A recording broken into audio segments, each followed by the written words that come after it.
નમસ્કાર વિદ્યાર્થી મિત્રો, હું પટેલ મહેશ પટેલ ટ્યુશન ક્લાસીસમાં આપ સર્વનું હાર્દિક સ્વાગત કરું છું। આજે આપણે ધોરણ 7 વિશે ધોરણ 7ના ચેપ્ટર નંબર 1 વિશે આપણે ચર્ચા કરવાના છીએ। ધોરણ 7માં આપણે પૂર્ણાંક સંખ્યાઓ, સૌથી આપણું પહેલું ચેપ્ટર છે પૂર્ણાંક સંખ્યાઓ, પણ આપણે ધોરણ 6 નો બેઝ લઈને આપણે આગળ વધશું, જેથી કરીને આપણું બેઝિક છે એ શું થઈ જાય, ક્લિયર થઈ જાય। તો એના માટે આપણે જોઈએ તો સૌથી પહેલા તો આપણે ધોરણ 6 માં શું ભણીને આવ્યા છીએ, બરોબર?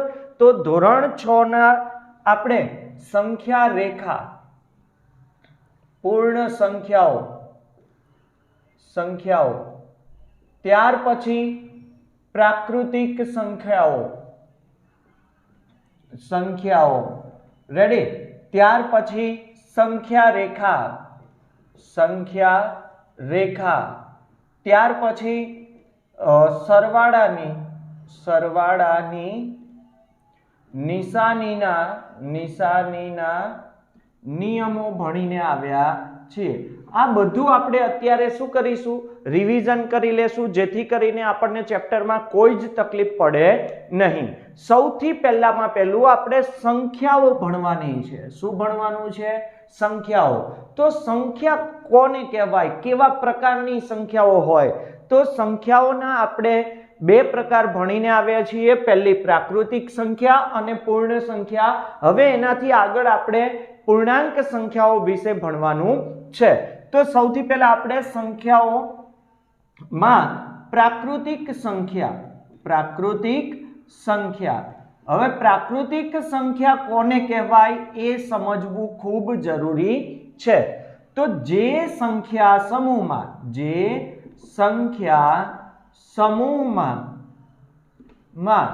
ધન સંખ્યાઓનો સમાવેશ થયેલો હોય તેવી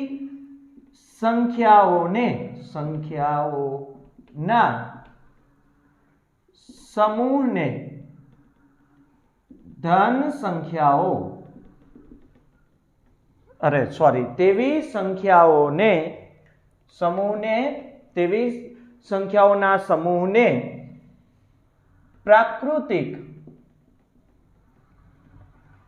સંખ્યાઓ કહેવાય છે। ચાલો હવે એનું ઉદાહરણ જોઈ લઈએ। તો એના ઉદાહરણ માટે આપણે જોઈએ તો ઉદાહરણમાં ધન સંખ્યાઓ આપણે એકડા બોલવાની શરૂઆત કરીએ તો ઉદાહરણ તરીકે 1 2 3 4 એમ ક્યાં સુધી રહેશે? અનંત સુધી રહેશે, કારણ કે એકડાઓની આપણે જેમ જેમ જરૂરિયાત પડતી હોય એમ આપણે આગળ વધારી શકીએ છીએ। તો આ થયું આપણું પ્રાકૃતિક સંખ્યાઓની વાત। ત્યાર પછી આપણે જોઈએ પૂર્ણ સંખ્યાઓ। આ જે પૂર્ણ સંખ્યાઓ છે ને એ આપણને આર્યભટ્ટે આપ્યું હતું, આપણે ધોરણ 6 માં શીખી ગયા, બરોબર? કે પૂર્ણ સંખ્યાઓમાં આર્યભટ્ટે કોની સમાવેશ કર્યો? જીરોનો। કોનો સમાવેશ કર્યો? જીરોનો। હવે આગળ જીરો ઉમેરાયો એટલે એ સંખ્યાઓ કેવી બની ગઈ? પૂર્ણ સંખ્યાઓ। તો આપણે એમાં જોઈએ એની વ્યાખ્યા, જે સંખ્યા સમૂહમાં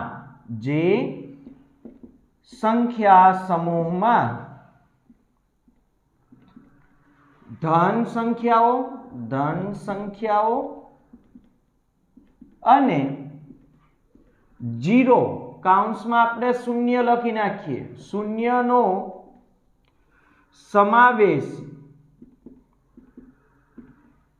થયેલો હોય તેવા સમૂહને પૂર્ણ સંખ્યાઓ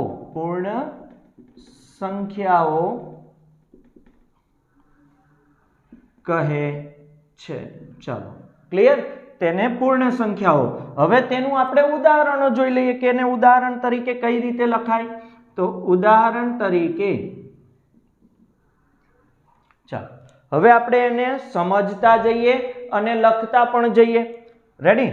તો પહેલું ધન સંખ્યાઓ અને શૂન્યનો સમાવેશ કીધો છે એટલે આપણે 0 થી શરૂઆત કરીએ તો 0, ત્યાર પછી 1, 2, 3, 4 જેમ ધન સંખ્યાઓ અનંત સુધી હતી એમ પૂર્ણ સંખ્યાઓ પણ શું થશે એ અનંત સુધી ચાલુ રહેશે।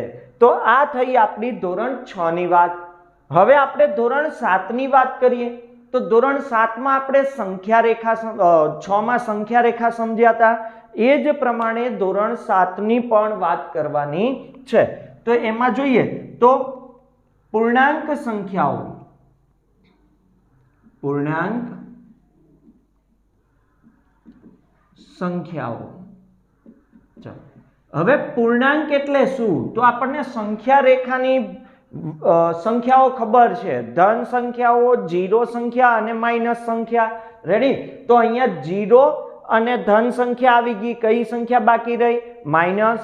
તો એની ઉપરથી આપણે વ્યાખ્યા લખી શકીએ, જે સંખ્યા સમૂહમાં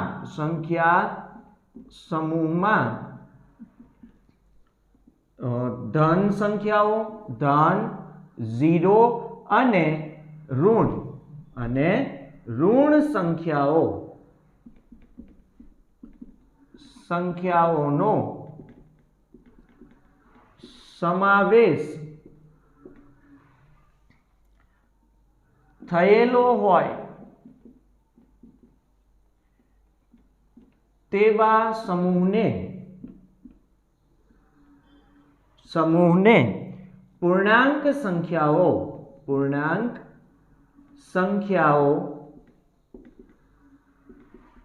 કહે છે। તેને શું કહેવામાં આવે છે? પૂર્ણાંક સંખ્યાઓ કહેવામાં આવે છે। હવે એના ઉદાહરણો જોઈ લઈએ તો ઉદાહરણો આપણે માઇનસ બાજુથી શરૂઆત કરીએ, બરોબર? તો -1, 2, 3 એવું ના થાય। ઉદાહરણ તરીકે અનંત બાજુથી શરૂઆત થાય છે સંખ્યા રેખા પ્રમાણે તો -4, -3, -2, -1, 0, 1, 2, 3, 4 ડેશ ડેશ। રેડી? તો આ થઈ આપણી પૂર્ણાંક સંખ્યાઓ। એમાં કોનો સમાવેશ છે? ધન સંખ્યા, ઋણ સંખ્યા અને 0। રેડી? તો આ થયું આપણું સંખ્યાઓનું જ્ઞાન, બરોબર? આપણને સંખ્યાઓ વિશે ખ્યાલ આવી ગયો।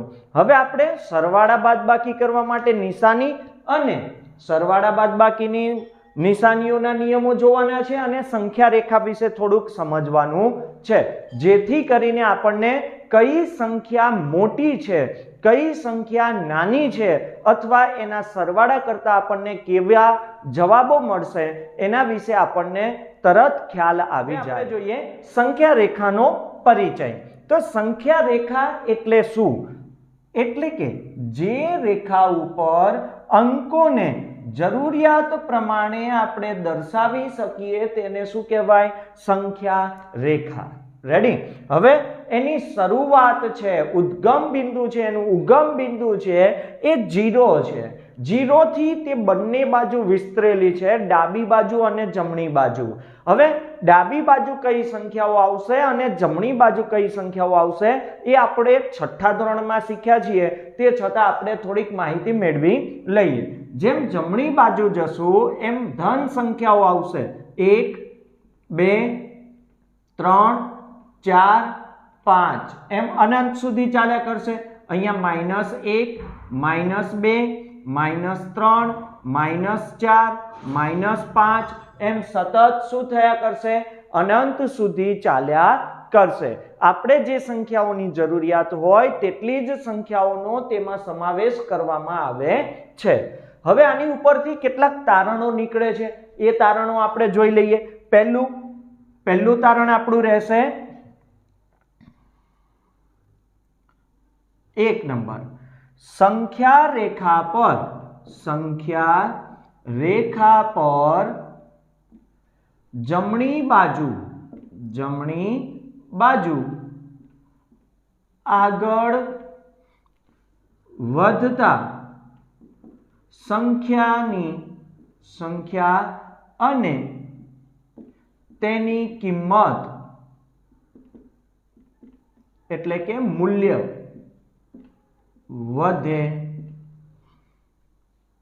વધે છે। ચાલો, તેના મૂલ્યમાં જેમ જેમ જમણી બાજુ જઈએ એમ શું થાય છે કે 1 મળે, 0 પછી 1, 1 પછી 2, 2 પછી 3, 3 પછી 4, 4 પછી 5, એમ સતત આગળ વધતા એને કિંમતમાં વધારો થાય છે। 1 કરતાં 2 મોટા છે, 2 કરતાં 3 મોટા છે, 3 કરતાં 4 મોટા છે, 4 કરતાં 5 મોટા છે, 5 કરતાં 6 મોટા થશે।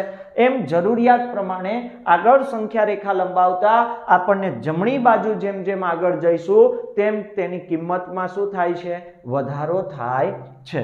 ચાલો, ત્યાર પછી આપણું બીજું તારણ એવું નીકળે 2 કે સંખ્યા રેખા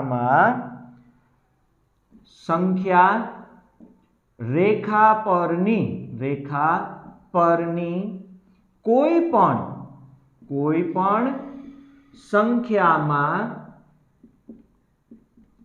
ધન સંખ્યા ઉમેરતા તેની કિંમતમાં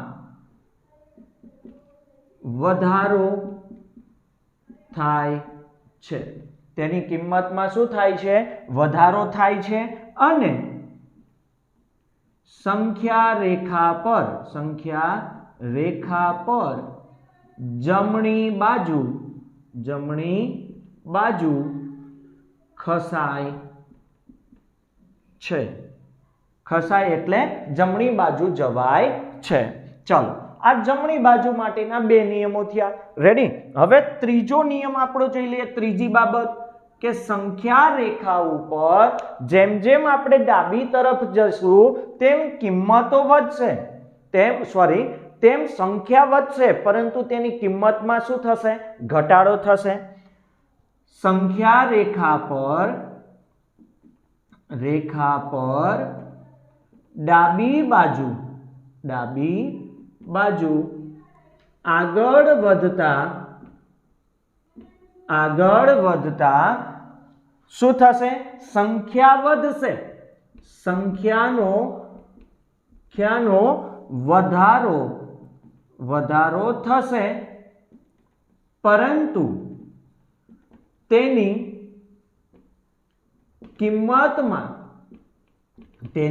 કિંમતમાં શું થશે? ઘટાડો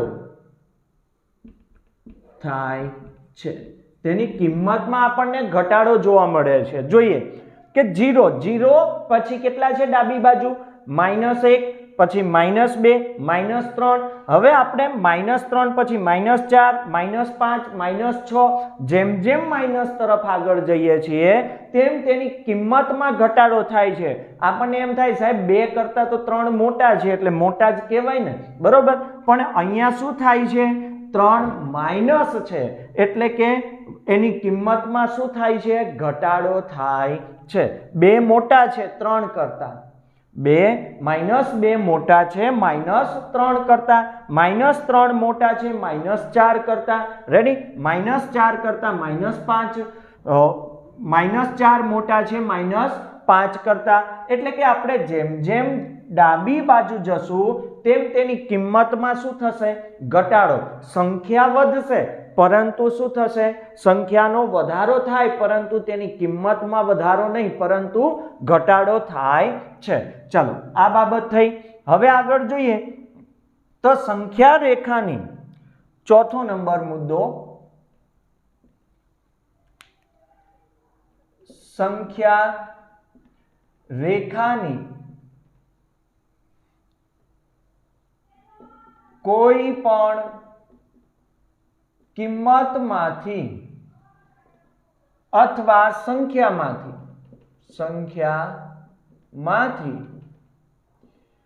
એક બાદ કરતા આપણે કઈ તરફ? ડાબી બાજુ એટલે કે સંખ્યાની કિંમતમાં ઘટાડો થાય છે. શું થાય છે? ઘટાડો થાય છે. ચાલો હવે એનું એક ઉદાહરણ જોઈ લઈએ. રેડી? એટલે આપણને ખ્યાલ આવી જાય, કારણ કે માઇનસ નું છે એટલે માઇનસમાં જ તકલીફ પડતી હોય. તો ઉદાહરણ તરીકે 5 માઇનસ 1, 5 માઇનસ 1 બરાબર કેટલા થશે? 4. અહીંયા કોઈ પણ કિંમતમાંથી એટલે કે કોઈ પણ સંખ્યામાંથી 1 બાદ કર્યા એટલે 5 હતા, એમાંથી 1 બાદ કર્યો એટલે કઈ તરફ આવ્યા? ડાબી બાજુ આવ્યા. કઈ તરફ આવ્યા? ડાબી બાજુ. અને એની કિંમતમાં શું થયો? ઘટાડો. 5 હતા એમાં શું થયો? 4 થયો. હવે એવું એક માઇનસ વાળું ઉદાહરણ જોઈ લઈએ. -4 માંથી -1 બાદ કરવાનો છે. -4 માંથી શું બાદ કરવાનું છે? -1 બાદ કરવાનો છે. તો આપણે જોઈએ કે -4 પ્લસ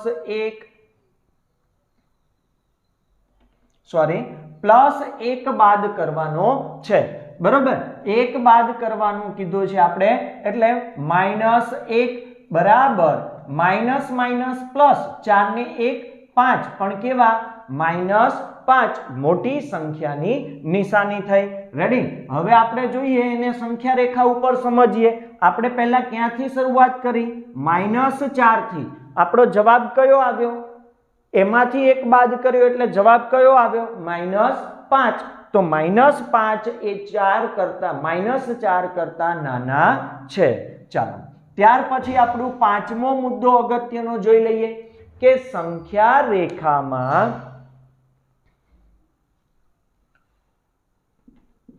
સંખ્યા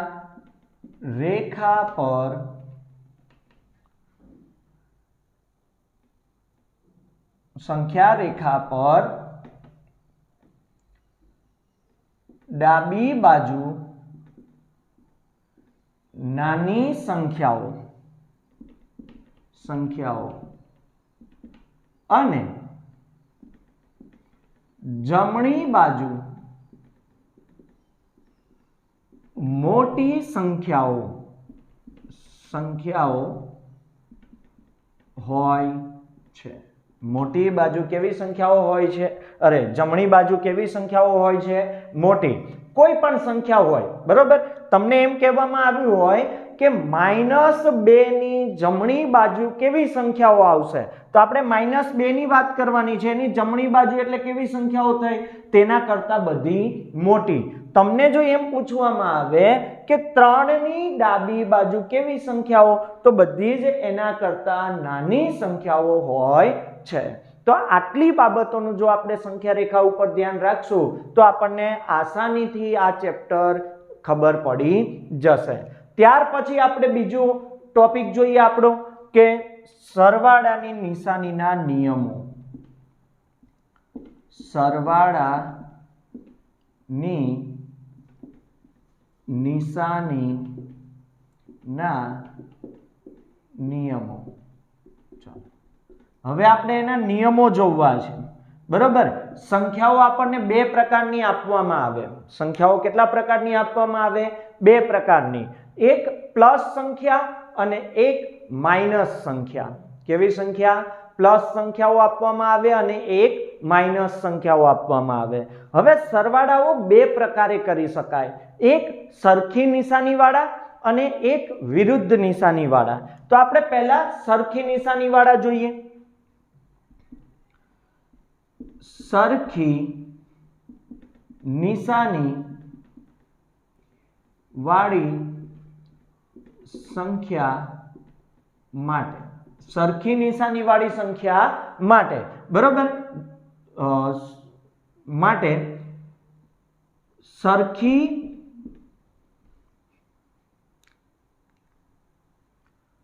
નિશાની હોય ત્યારે સરવાળો થાય છે. રેડી? ચાલો શું કરવામાં આવે? સરવાળો કરવામાં આવે છે. એના ઉદાહરણો જોઈ લઈએ. ઉદાહરણ તરીકે 5 + 2. નાની સંખ્યાઓથી સમજીએ એટલે આપણને જલ્દી આવડી જાય. 5 પણ કેવા છે પ્લસ અને 2 પણ કેવા છે પ્લસ, એટલે બંનેની નિશાની પ્લસ થઈ એટલે સરખી નિશાની વાળી સંખ્યાઓ થઈ, તો બંનેનો શું કરવામાં આવે સરવાળો, પણ સરવાળો કરીએ એટલે શું થશે 5 ને 2 7, 5 ને 2 કેટલા થઈ ગયા 7. રેડી. હવે આપણે બીજી સરખી નિશાનીઓ કઈ હોઈ શકે માઇનસ માઇનસ હોઈ શકે, તો -5 અને -2 બરાબર. હવે અહીંયા માઇનસ માઇનસ શું થશે પ્લસ થશે, માઇનસ માઇનસ શું થશે પ્લસ, એટલે અહીંયા 5 ને 2 7, પણ નિશાની આવશે એ મોટી સંખ્યાની નિશાની થાય, એટલે કે માઇનસ કેટલા થશે 7. રેડી.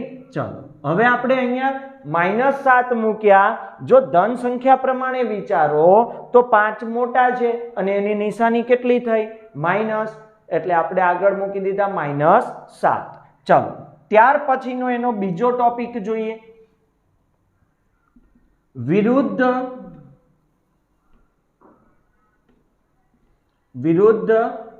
નિશાની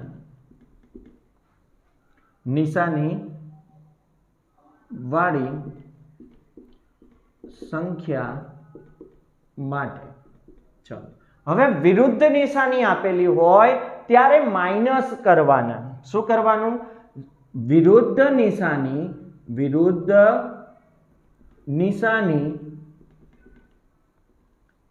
આપેલ હોય ત્યારે માઇનસ કરવા. શું કરવા? માઇનસ કરવા અથવા બાદબાકી કરવી, બંને સંખ્યાઓની બાદબાકી કરવી, પણ જવાબમાં મોટી સંખ્યાની નિશાની લાગુ પડે. તો આપણે એના ઉદાહરણ જોઈ લઈએ. ઉદાહરણ તરીકે -4 + 2 બરાબર, -4 અને +2 આપેલા છે, પ્લસ માઇનસ માઇનસ થાય, માઇનસ પ્લસ પણ માઇનસ થાય, પણ મોટી સંખ્યાની નિશાની આવે તો 4 માંથી 2 જાય એટલે 2, પણ 4 ની નિશાની માઇનસ છે એટલે આપણો જવાબ કેવો આવશે -4. રેડી. હવે આનાથી વિરુદ્ધ એક ઉદાહરણ જોઈ લઈએ, તો 5 - 3 બરાબર, 5 માંથી 3 જાય, 5 પ્લસ છે અને 3 કેવા છે માઇનસ, એટલે પ્લસ માઇનસ માઇનસ, પણ મોટી સંખ્યાની નિશાની એટલે આપણો જવાબ રહેશે 2. આપણો જવાબ શું થશે 2. રેડી. તો આટલી બાબતો જો આપણને કમ્પ્લીટલી સમજાયેલી હશે તો આપણને ક્યારેય આ ચેપ્ટરમાં તકલીફ પડશે નહીં. હજુ નેક્સ્ટ વિડીયોમાં આપણે જોઈશું કે આ જે નિશાનીઓના નિયમો છે એનું એક કોષ્ટક બનાવી લેશું, જેથી કરીને આપણને એ ગમે ત્યારે પણ કામ લાગી શકે. જે વિદ્યાર્થી મિત્રોને મારો આજનો આ વિડીયો ગમ્યો હોય તે વિદ્યાર્થી મિત્રો મારા આ વિડીયોને લાઈક, શેર અને કોમેન્ટ કરજો. જો તમે મારી ચેનલ ઉપર નવા હો તો મારી ચેનલને સબસ્ક્રાઇબ કરી લેજો, જેથી કરી મારો નેક્સ્ટ વિડીયો તમને સૌથી પહેલા મળે.